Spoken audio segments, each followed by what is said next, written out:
एक समय की बात है। जंगल के किनारे दो राजाओं में घमासान युद्ध हुआ।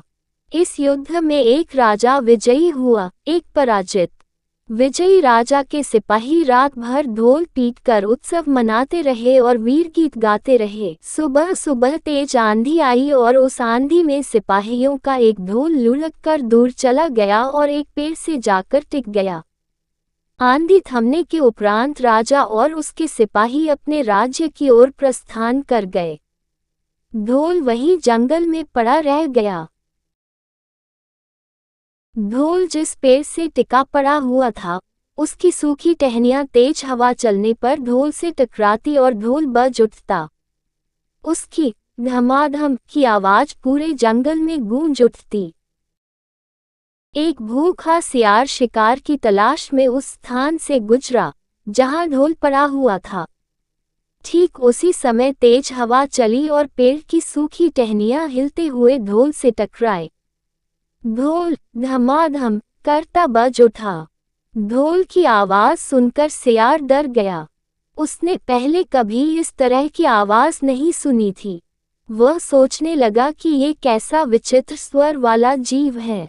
वह वहां से भागने ही वाला था कि उसके दिमाग में एक विचार आया, किसी बात की गहराई में जाए बिना डर कर भागना उचित नहीं।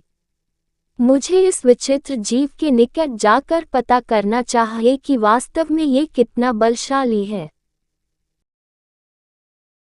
ढोल का स्पर्श करने के उपरांत सियार ने सोचा कि इस जीव का शरीर विशाल और मांसल है।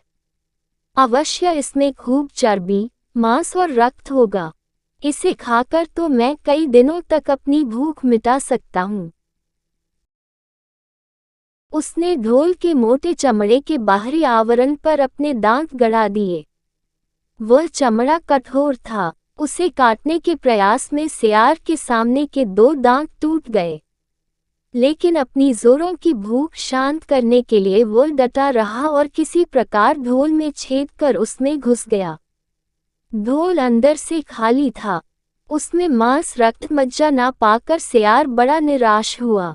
उसकी मेहनत व्यर्थ गई। इस कहानी से हमें ये सीख मिलती ही कि जैसे ढोल बाहर से विशाल और अंदर से खोखला था, वैसे ही अपने मुंह से स्वयं की बढ़ चढ़कर बड़ाई करने और शेखी बघारने वाले वास्तव में ढोल की तरह की खोखले होते हैं।